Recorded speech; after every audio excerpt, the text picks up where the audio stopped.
up, beautiful people? Welcome back to Earth is Ghetto. It's Thursday, February 26th, and I'm your host, Love, here to help you laugh so you don't cry. Because wow, this planet really be doing the most. Today we're diving straight into the headlines. What's going on in the world? What's trending in entertainment? And which celebrities are reminding us that money cannot buy common sense? After that, we're lightening things up with some comedy. Because if we can't laugh at the chaos, we're just screaming into pillows. And of course, we'll wrap things up with a little inspiration to keep your heart strong and your hope louder than the nonsense. So grab your coffee, your tea, your emotional support snack, no judgment here, and let's talk about this wild little place we call home. This is Earth is Ghetto. Let's get into it. Variant. No, let's not repeat that.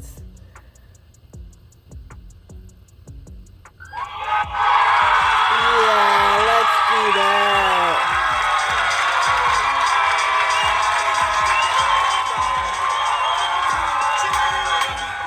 What's up, y'all? Happy, Thursday. We is here. And we is everything. Anyway, how are y'all doing? How's life? I'm good. It's Thursday. What they call it, Friday Eve. I don't have my husband with me today, so it's kind of weird. I kind of liked having him as my co-host, but he's gone. The dog is gone. It's not so much noise in the background except for me now. I have nobody to blame it on. I had a pretty productive day. Every day's been productive for me. The weather's getting warm again. Went to Walmart. There was just a choice of all kind of checkers. I could have got the one on the breathing machine or the one that was sitting down. I don't even know why I go to Walmart in a rush because it's just never going to happen for me, but I got done what I needed to get done. It's like going to the dentist, honestly. Other than that, y'all, I don't have nothing too exciting to talk about. So let's get into this news, see what's happening. A Surgeon General nominee faces sharp questions about vaccine, birth control, and her qualifications. Trump challenges the Democrats to a key moment in the State of the Union address. Arizona governor's race will test MAGA future for Republican Party. Iran accuses Trump of big lies ahead of the Geneva talks. Cuba says 4 unalived in a speedboat pew-pewing that were attempting to infiltrate the country. I guess they came from Florida or something. Bill Gates spoke candidly about Epstein ties at his foundation. I guess he finally admitted he was there. Police video shows Vince McMahon's 100-mile-per-hour car crash in Connecticut. Where was he trying to get to? Texas jury rejects indictments in fatal pew-pewing of U.S. citizen by federal immigration agent.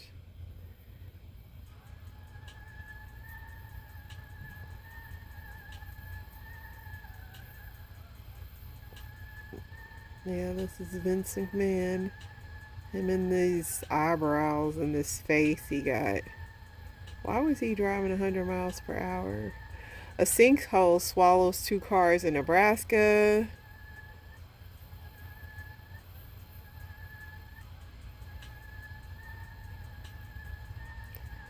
Today in history, was the World Trade Center. That's crazy. 1993 when in 1815 Napoleon escapes from the Elba exile, and in 1919 Grand Canyon became a national park. Pentagon appeals order blocking Senator Mark Kelly's punishment for call to resist unlawful orders, so they still trying to get him.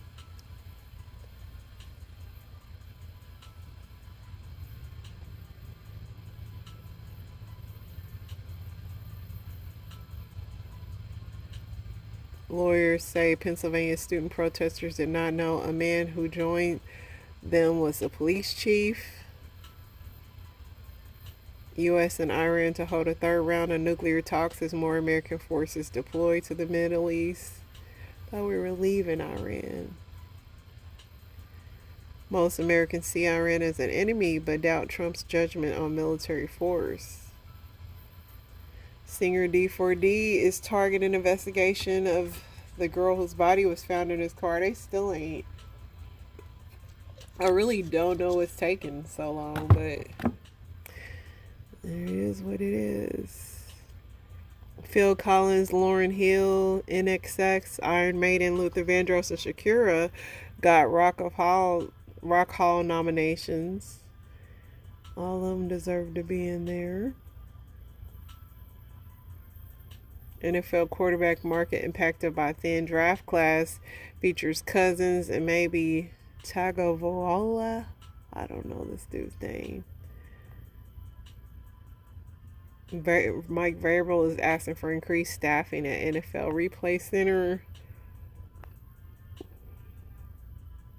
Bird flu outbreak in California. Elephant seals prompts officials to cancel popular tours. Jeff Galloway, who inspired people with his run-walk method, passes away at 80.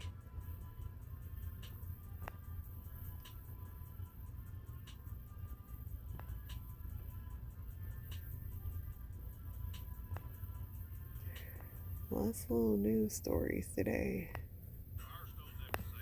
Let's see what else we got going on here.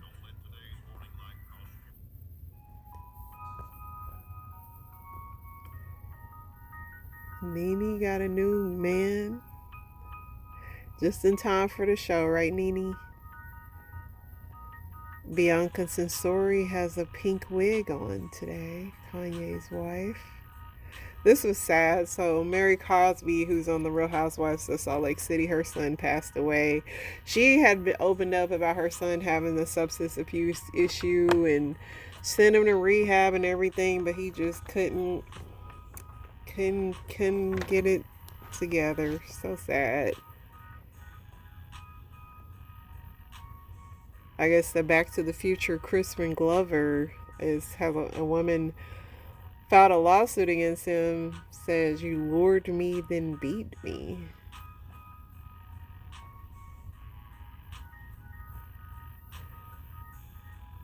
Representative Al Green said Trump needed to be confronted at his State of the Union. Every time I hear his name, I think of the singer Al Green.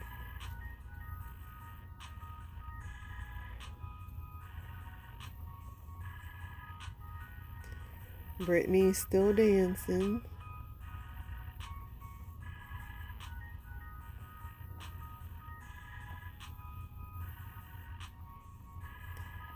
I guess Carmen Electra's going to be in Scary Movie 6. Lamar is out of rehab. I guess Cardi B allegedly blew up on her Saturday Night Live thing. They did a Nicki Minaj joke, and there's rumors supposedly that she got mad. I guess the Nicki Minaj was being mentioned the same night she was there. I don't know, but supposedly she threw her phone at the TV and cracked it, is what they saying.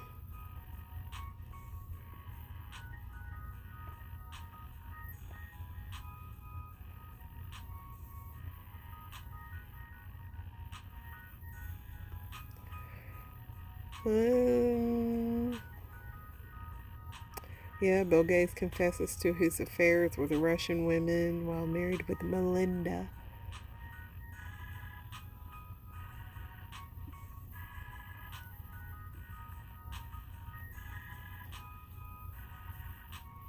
Niecy Nash made it back from Puerto Vallarta after the cartel attack.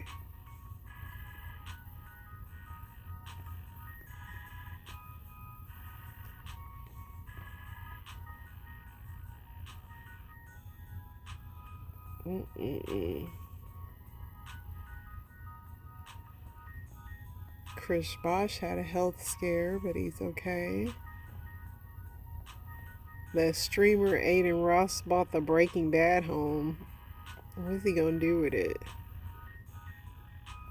Nick Cannon partying. Tiger Woods poses with his ex-wife at their son's award ceremony.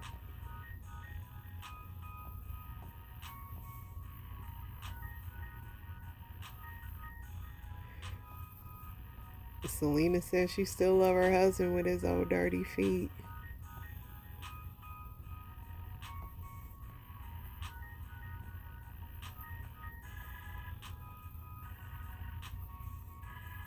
Taylor Swift and Travis Kelce locked in for Team USA Men's Gold. They watched it. Justin Bieber pulled up to see LeBron play.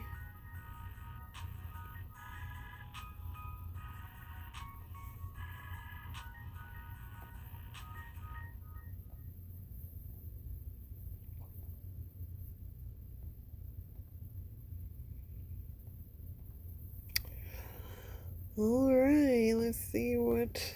Check one more news site. It's been just like kind of random news. Nothing too exciting. Jazz in the Gardens will unite the Isley Brothers, Stephanie Mills, and El DeBarge on stage. I tried to go to that. It's in Miami. One thing about the Isley Brothers, they stay doing that concert.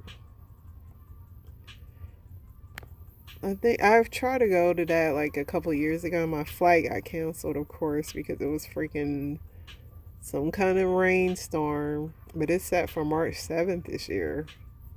It's early. It ain't even warm enough in Miami for that.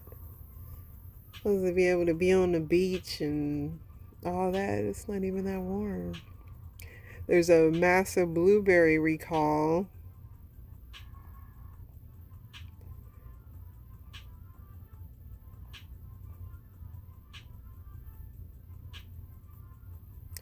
Mostly all this I've read, so let's go over to Reddit and see what I liked over there. Finally learning to navigate this site again.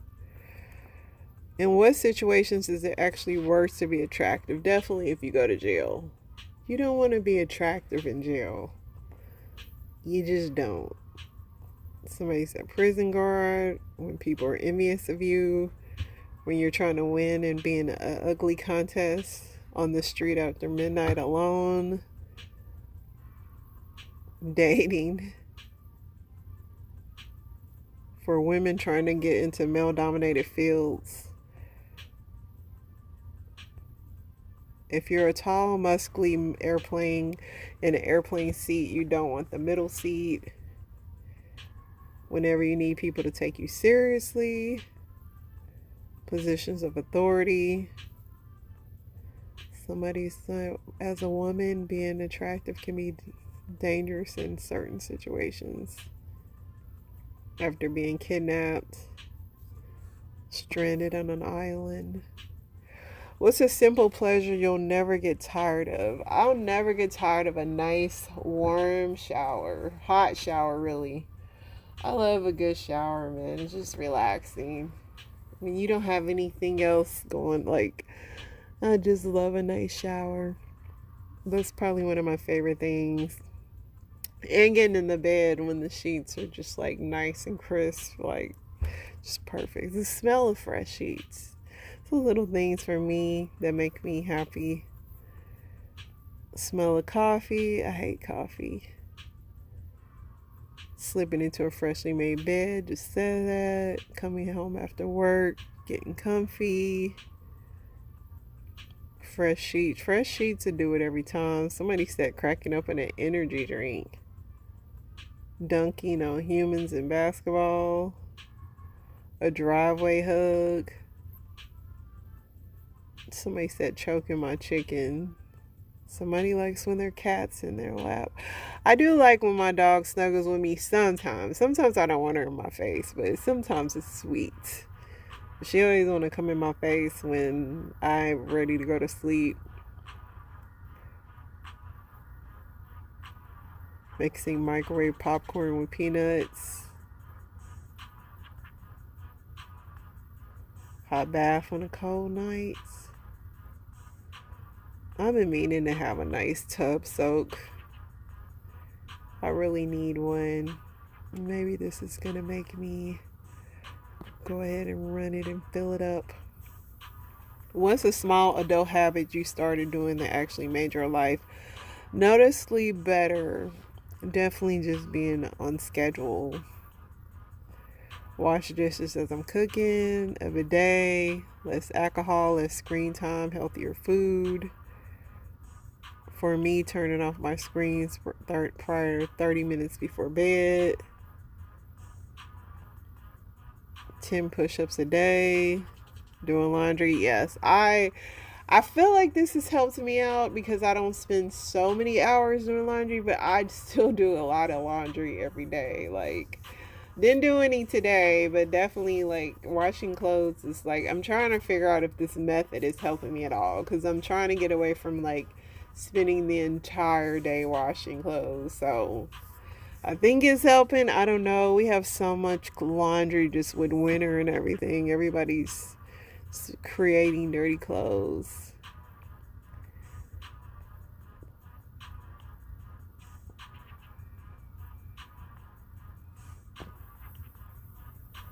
What is your goal in life? I just want my family to be straight, man. I just want everybody to be straight and just functioning to where they can keep their head above water, making a way for the day. That's all I want to do. To live authentically and be happy with freedom to do whatever I want, weight control and fit, being able to make a living from my passion, to be happy and live life to the fullest.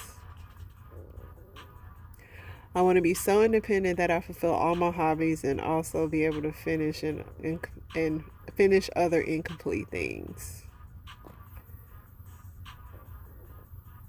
What's something you saw with your own eyes that you still can't explain? It's too many things, but one that stuck out to me when I read this was when I worked at this job.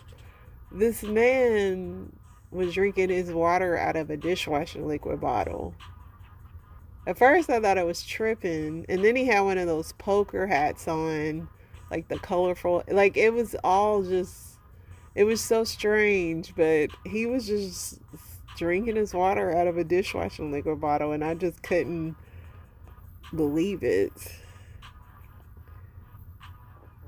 Somebody said, I'm a veterinarian who helps people say goodbye to their pets at home. The first thing I do for a pet is make them comfortable by giving them an injection beneath the skin and a delightful cocktail of medications.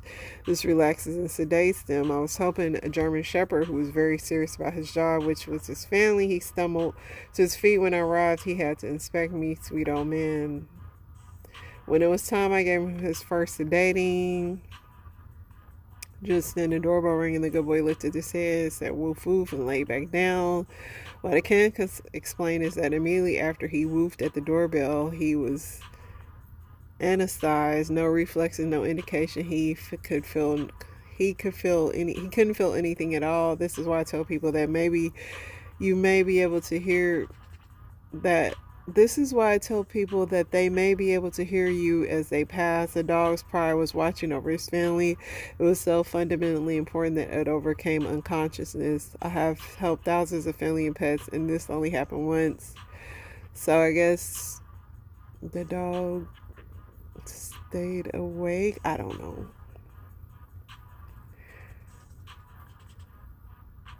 I once saw a man in a full tuxedo riding a unicycle through a McDonald's drive-thru at 3 a.m.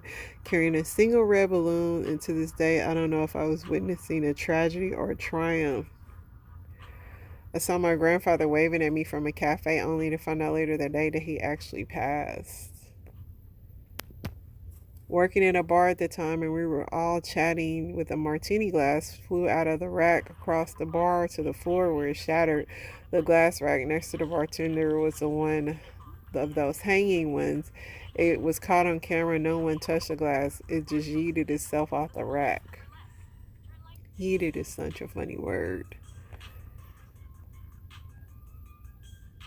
I walked out of a gas station at the same time as another guy. As we were walking towards our car, he turned pure black and vanished in front of me and my chicken tenders.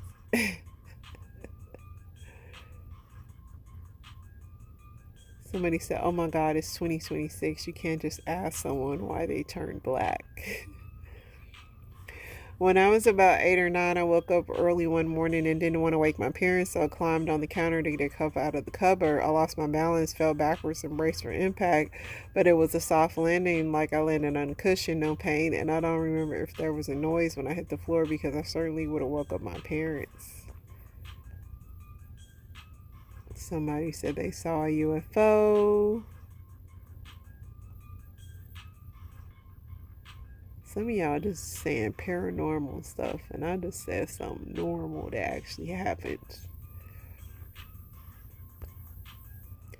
Found out my partner of nearly 12 years is cheating. The fact that he is with another woman is not what hurts the most. It's the fact that I wasted 12 years trying to be this perfect little wife, living for him, for his wants, his needs.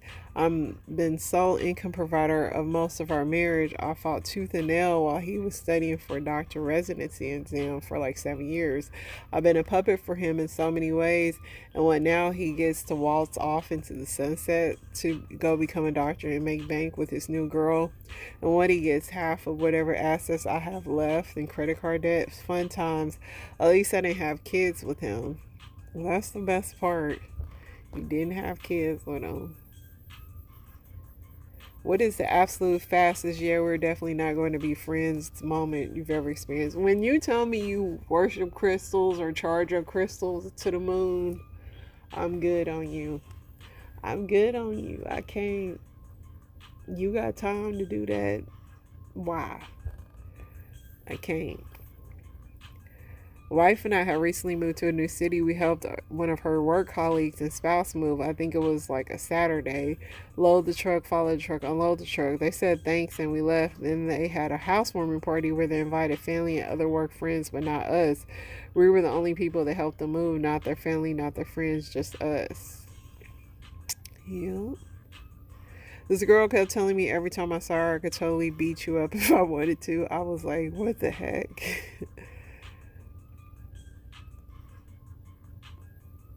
My friend was traveling in the same country my family lives in. I was going at the same time because my dad is sick.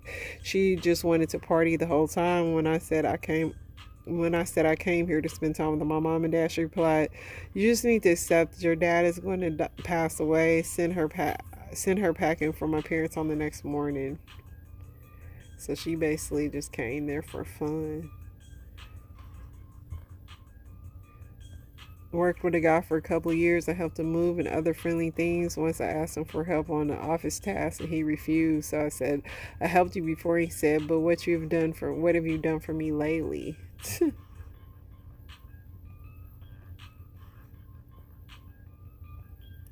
Coworker said something about liking to date married men.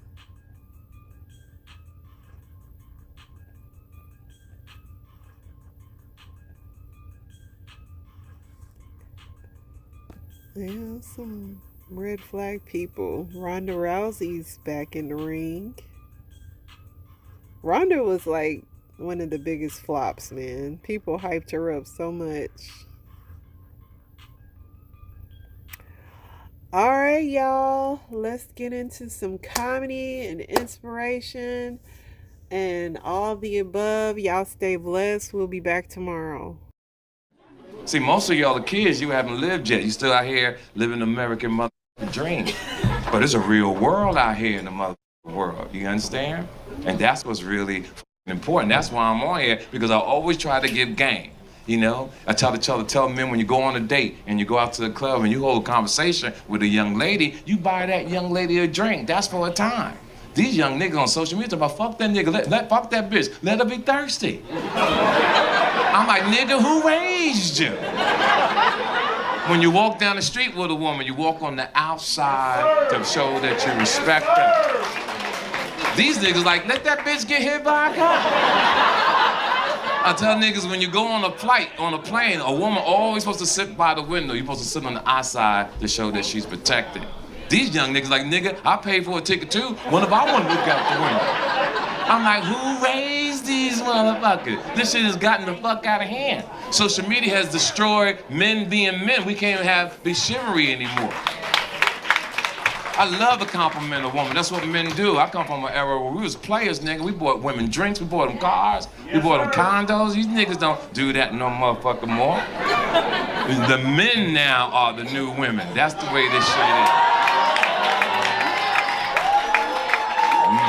Men are looking for women to be taken care of. Ain't this shit crazy? These niggas don't even walk like men no motherfucker more. Back when I was there, a nigga had a stroll. Nigga was motherfucking walking, you know? These niggas don't even move their arms now. These niggas just walk like this and shit. You got some niggas hold their arms. These niggas be walking down the street like this. I was coming down Sunset. I pulled, I said, nigga, if you don't swing them motherfucking arms. Because we got niggas out here slinging dick like they successful. You got niggas dicking bitches down like they got money in the bank. And you niggas know your financial situation is fucked up. But yet you still approach a bitch knowing you're about to destroy her life. Some of you niggas so fucked up, you'll bring a bitch over to your apartment and a lot of you niggas don't have a bedroom set. You have a mattress on the floor with a towel over the window, pretending that it's a curtain. Nigga, who raised you? A lot of you niggas wanna fuck all night, but a lot of you niggas don't even have snacks. What nigga fucks all night and don't have snacks? Bitches love snacks. When a girl get up and pee about 3:30 in the morning, she looks through your cabinets. She come back to the bedroom scratching her titties, honey, do you have any snacks? A lot of you guys like getting your dick sucked, but you have nappy hair on your balls. Nigga, take a picture of your balls. Would you suck your balls? Who raised you? A lot of you young men here over 35 years old, you don't have a car. A bitch picked you up tonight. You got on the passenger side. She locked the door. She told you to put your seatbelt on. Nigga, who raised you? My oldest son is autistic. He's on the autism spectrum. Shout out to all the parents that got kids on the spectrum. Clap if you know somebody with a kid on the spectrum. Clap, give it up for them. And all the niggas who ain't clapping, fuck y'all. Y'all don't want to babysit for us. Kiss my ass. I don't like y'all niggas. Y'all like autistic kids with y'all don't want to babysit. Like, hell no, man can't come over here by himself. Hell no. You gotta stay with him, nigga. Last time he was on top of my refrigerator with both feet. Nope. I'm not gonna be able to do it this time. I do not have the insurance, sir. Can't do it. My son is brilliant. That shit is crazy. When we found out, we was devastated. We was down a little bit, but we powered through it. We found out when he was younger. Like, he was like 1, going on 2. He was, you know, those milestones when kids supposed to talk, mama, dad, that, goo goo gaga. He did that shit for like a week and stopped. This motherfucker stopped talking for a whole year, just looking at us, and no sounds. And we was the doctor was like, yeah, he might be on the spectrum, he might be nonverbal, so we got to get ready for all this shit. And I'm riding one day. He almost 3. I'm riding one day. All I hear, I'm just riding. All I hear is he's like, Dad, look, they moved the Michaels. I was like, nigga, you can talk? What the? I gotta put this shit out. God damn, I done smoked the goddamn baby. Shit. And smoked the baby in the brilliance. This is fucking crazy. Now I gotta go tell his mama how, baby, he can talk. How he talking? Hold on 1 second. Do it, be great. Go do it. Be ancestors, do work. Go ahead. Take hold of them, ancestors. We found out my son had taught himself how to fucking read at 2.5 years old by learning logos and commercials and shit. This nigga can read good as fuck. He like one of the top readers in his goddamn school. This nigga is brilliant and autistic, and I love him. He's like, autistic kids humble you. They like, God be like, you just sit your ass down somewhere. I was like, I must have been in the club too much. What the fuck? Autism pop up whenever you ain't ready for autism to really pop up on your ass, because we was getting used to them, but they do magical shit sometimes. When he was like 4, 5 years old, he used to wake us up 4, 5 in the morning just doing shit. This nigga done stacked all the pots and pans we own from the floor to the ceiling. Look, Dad, I made a tower. I was like, that is beautiful, son. Put this shit away and go the fuck to bed. Autism is closed after 11:30 in this house, son. Yep.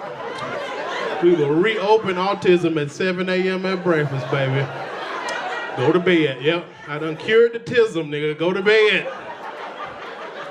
That's it. The tism. Take your head to bed. That's it. And my 9-year-old, this motherfucker think he a comedian already. He be fucking with me. Anybody got a child that roasts you all the time and fuck with you? Oh my God. Cause they be right. That's what piss you off. They be dead ass right. You be like, mother. I'm on Instagram talking shit, I'm on my journey, man. I ate my salad today, you know, I'm doing my thing. My son like, what about that burger you had with that salad? I'm like, nigga. I'm fucking followers, nigga. You always get a burger when you get a salad, Dad. Shut the fuck up.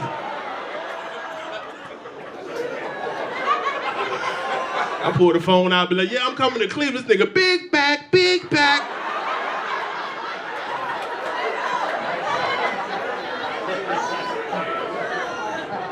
Fucking with me. Dang.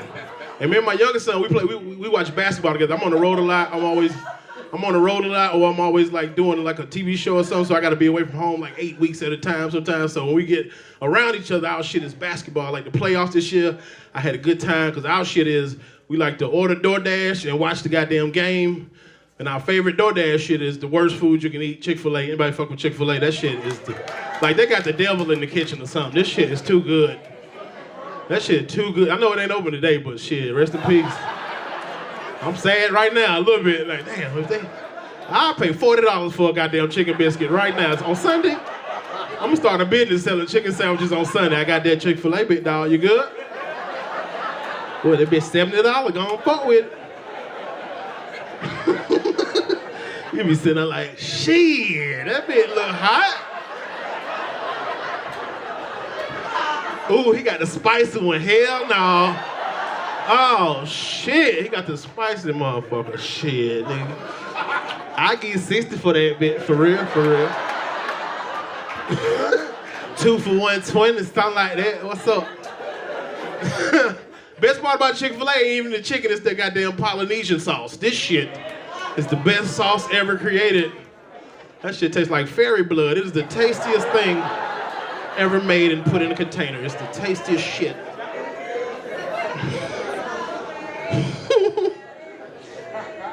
I go places to feel sexy. Like, I gotta go where I feel sexy. Like, I'm the sexiest nigga in my water aerobics class, nigga. I be in that bitch. Them old white ladies be like, ooh, he walking? I'm like, hell yeah, you see this shit, Ethel? You see what the fuck going on? I'm in the water with the weights on their ass, like.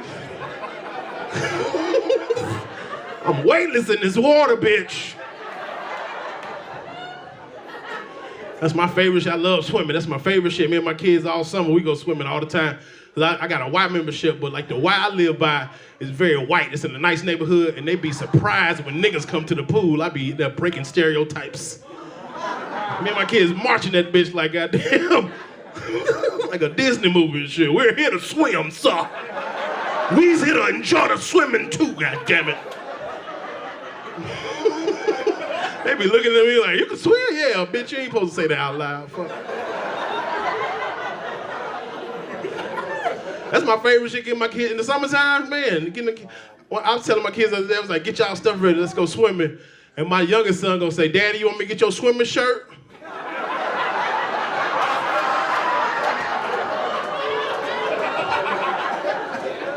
Yes, son, get my swimming shirt. Get.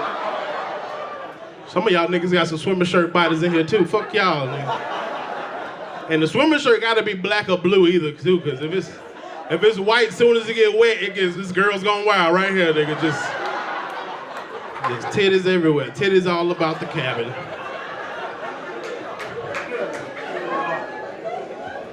I remember we was watching the playoffs, the last game, man. I ordered Chick-fil-A, and I don't know if y'all know this, they got macaroni and cheese made by somebody black auntie with fat arms. They done gave up the black people recipe, the black macaroni and cheese at Chick-fil-A. So I DoorDash the food, I get my regular meal and get a side of macaroni and cheese. I just got a regular meal, side of mac and cheese. I like to sit on the floor in front of the couch, in front of the TV. That's my favorite spot since I was a child. That's my favorite shit, Saturday morning cartoon shit. And me and my son sit on the floor and watch the game. And I had the DoorDash came and I'm sitting there with the food. I done took my shit out the bag, got his next to me. My 9-year-old son walk in the goddamn living room like, damn, big boy, you finna do a mukbang, ain't you? God damn. Is some of that for me, twin? What the fuck? Like, you tripping, big dog. I'm like, nigga, this... Like, I want you here for my graduation, bro. I'm 9. Like, what the fuck? They kick my lemonade over, nigga. We need you, big dog. For real, for real. Don't leave us with mama, nigga.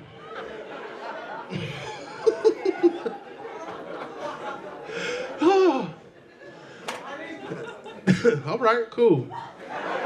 That was scary as shit. A grown nigga said he need me, nigga. That nigga's gonna cut my skin off and wear it to his birthday party.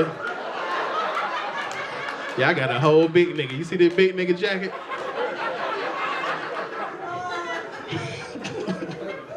Anyway. Thank you. Like I said, my son on the spectrum is brilliant. This nigga is reading. He's like the top reader of his class. And the thing is, he started middle school this week. So y'all remember middle school was like, that's when you roast, right? Remember middle school? That's when you find out if you was a roasty or a roaster. That's how all the comedians was born in middle school. Every comedian, every night, they'd be like, you're not gonna roast me anymore. Like, that's, middle school brought that shit about. That spiteful shit, nigga, we got roasted a lot. And that's my fear for my child, man. My son on the spectrum, you know what I'm saying? But the thing is, I found out that, you know, your kids are your kids. They know who they are. They know who you are. You raise who you raise. And my son, like one of the days, he done got into it at school with this boy named Troy. Troy on the spectrum too. Shit. They got a little spectrum beef going on. It's crazy. I don't know what to do in this shit. He walked in the house and said, Troy called me ugly today, Dad. I said, damn, what you want to do? I'm like, do you want to fight or you want to talk about it? What you want to do? He was like, I'm going to roast him. I was like, oh, hell yeah. I'm with this shit, nigga. Because I punch up jokes for a living on shows, nigga. I'm like, what you got? This nigga said, I'm going to tell Troy, you look like an orangutan. I was like, that's a good start. That's a good start. We'll have to workshop that bitch a little bit more. I need to know some more information about Troy. We got to add to this bit. It's just got a little bare bones. That's it.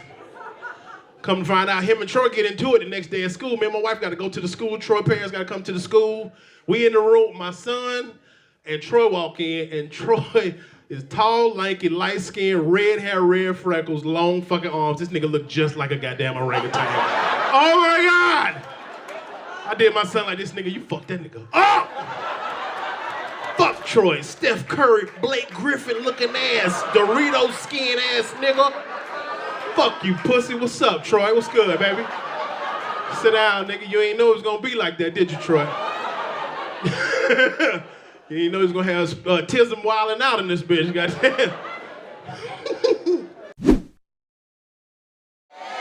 How we doing? How we doing?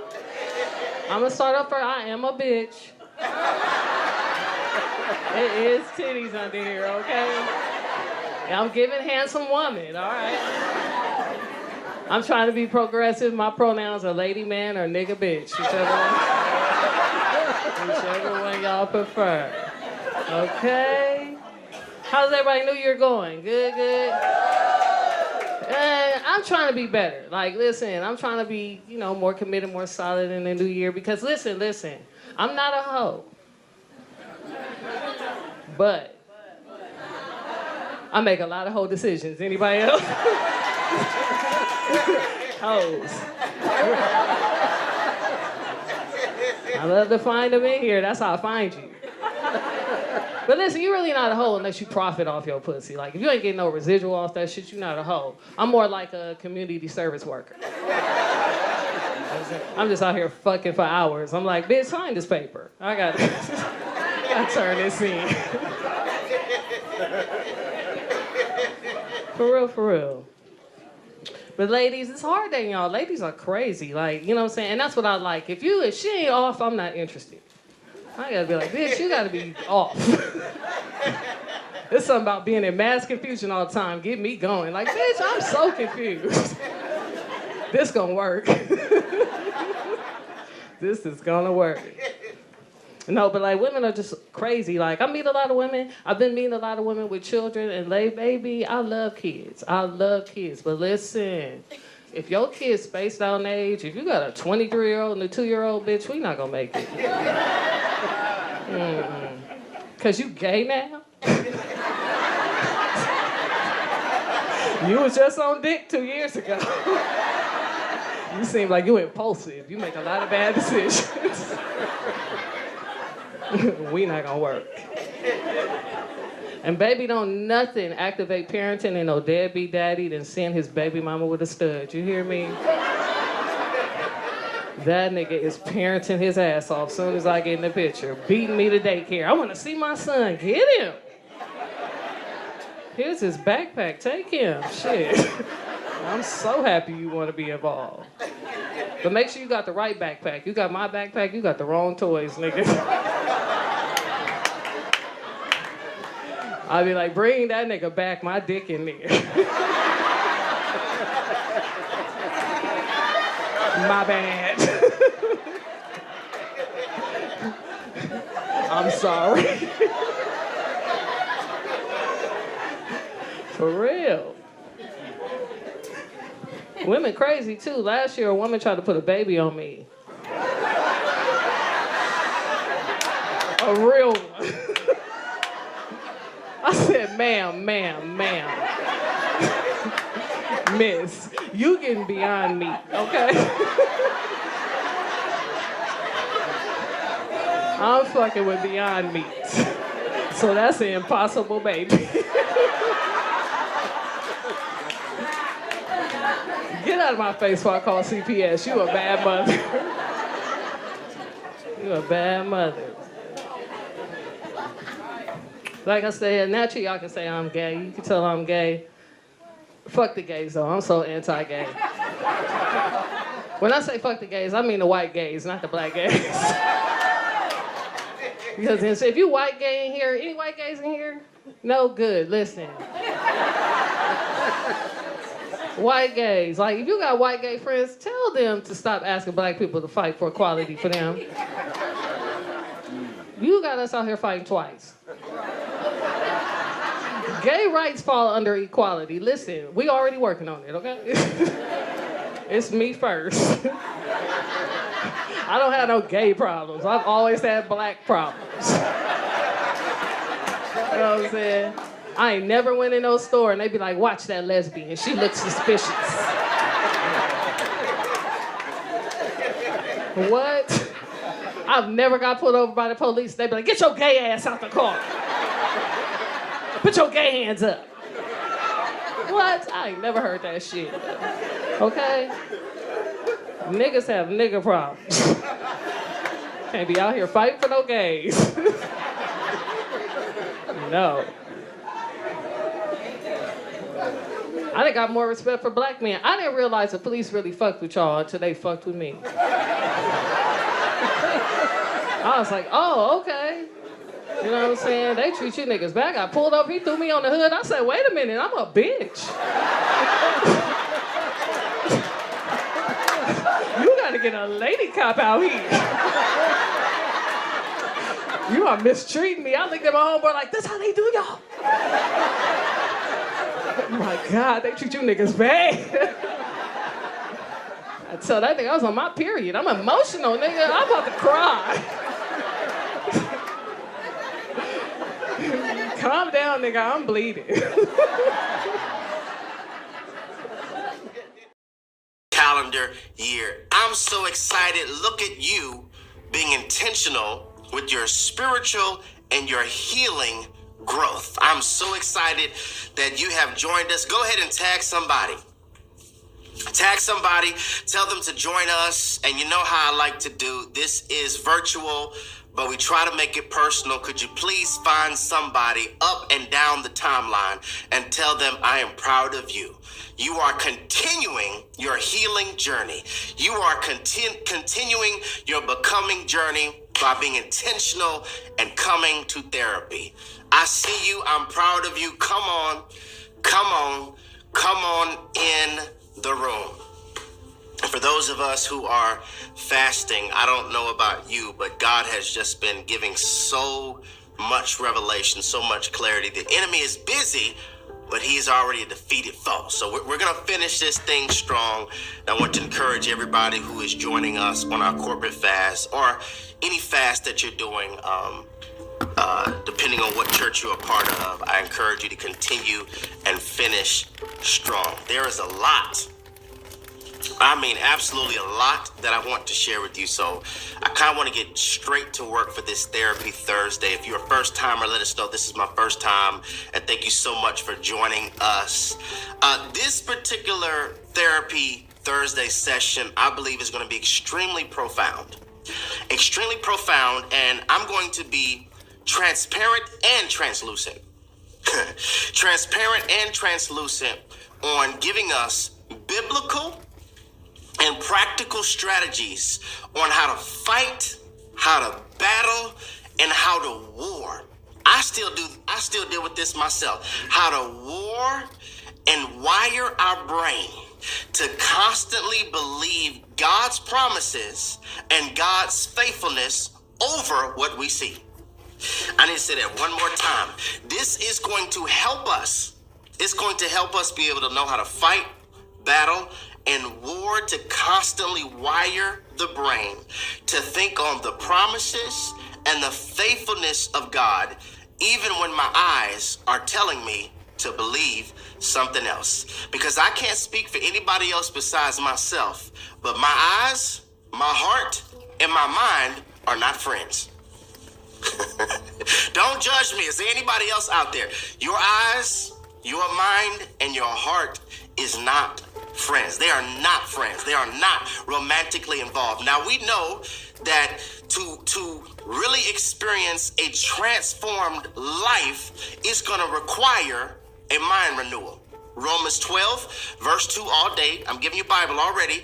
It says, do not conform to the patterns of this world, but be transformed by the renewing of your mind. Be transformed by the renewing of your mind. Be transformed by the renewing of your mind. So in other words, if you want a transformed life, you're going to have to renew your mind. If you want transformed peace, you're going to have to renew your mind. If you want transformed joy, you are going to have to renew your mind so that you will be able to test and approve what God's will is, his good, pleasing, and perfect will. So when my mind is renewed, please hear me, when my mind is renewed, I can test every thought. This is so good already.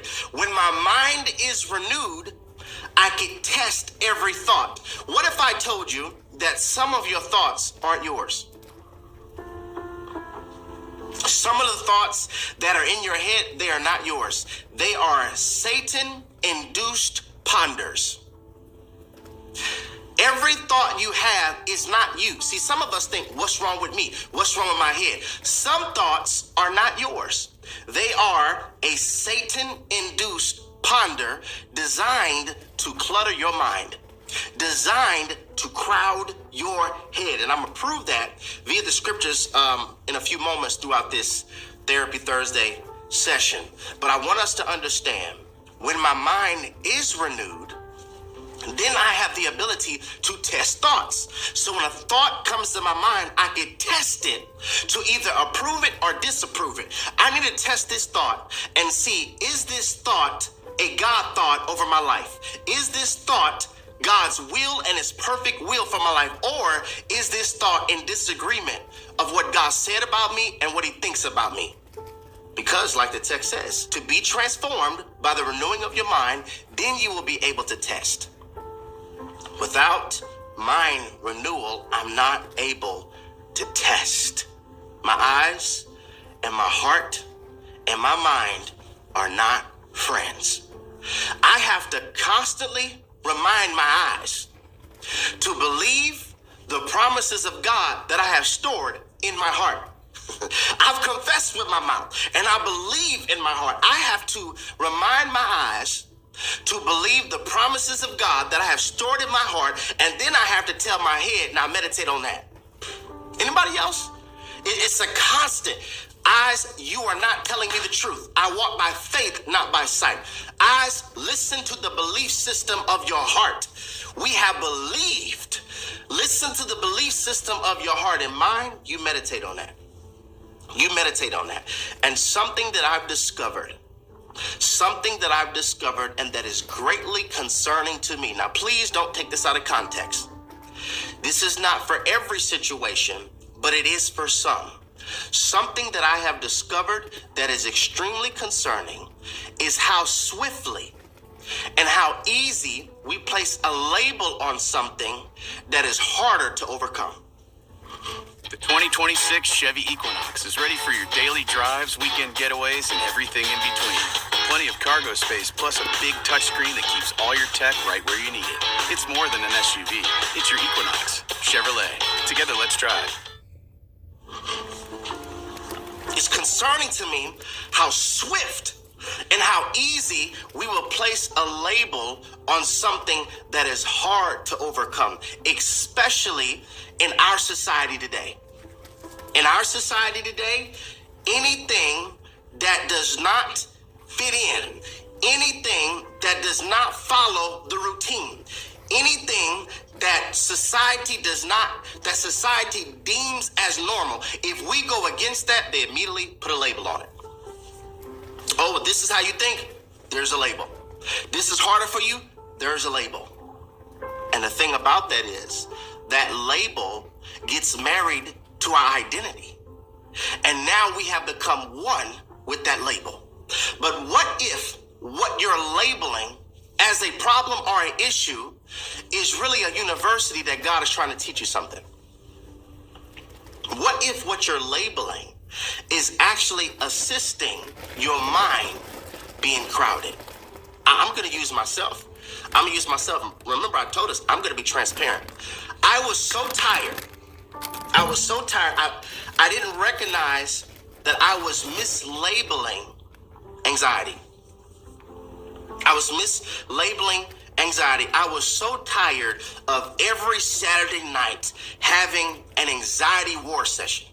Is this sermon going to be spiritually nutritious? Part 4 was good. Well, how is part 5 going to be? And there was an illustration last week, God. Well, what about this one? And every single Saturday night, just the anxiety. I would tell Tanisha, my wife, I'm tired of the anxiety. And I remember one particular Saturday, just being transparent, I'm dealing with this too.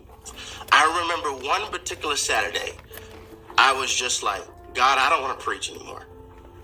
If this is what my Saturdays are going to look like for the rest of my life, or until I pass it on to my successor, or unless I'm on a sabbatical or a break, if this is what my Saturdays are going to feel like, I don't want to preach. If I have to war with anxiety like this, every single time Sunday gets closer, I don't want to preach. I'm tired of this anxiety. I'm tired of this overthinking. I'm tired of wondering, is this going to be good? I'm tired of that. And I was laid prostrate on the floor, crying out to God, like, I am tired of this anxiety. And the Holy Spirit gave me a word that just changed my life forever. And I'm honored that I could share it with you. The Holy Spirit told me, Jerry, this is not anxiety. This is the fear of the Lord. And I mean, instantly, peace hit my heart. That weight, it lifted instantly. Jerry, this is not anxiety. This is the fear of the Lord. What are you labeling as an issue that really is a university that God is trying to teach you something? See, this is why we need Jesus and therapy. This might be offensive to some, but that's okay. I don't mean to offend, but I'm driving home a point. This is why we need Jesus and therapy. What if I would have had a therapist who was not spirit-led? He or she would have given me strategies or steps on how to overcome anxiety. Well-intended, heart in the right place, trying to help me. But they would have given me steps on how to defeat anxiety. And I would have tried to figure out, follow the routine, because I'm a man of discipline. I would have tried to follow the routine of how to be free from something that God is saying, no, keep that.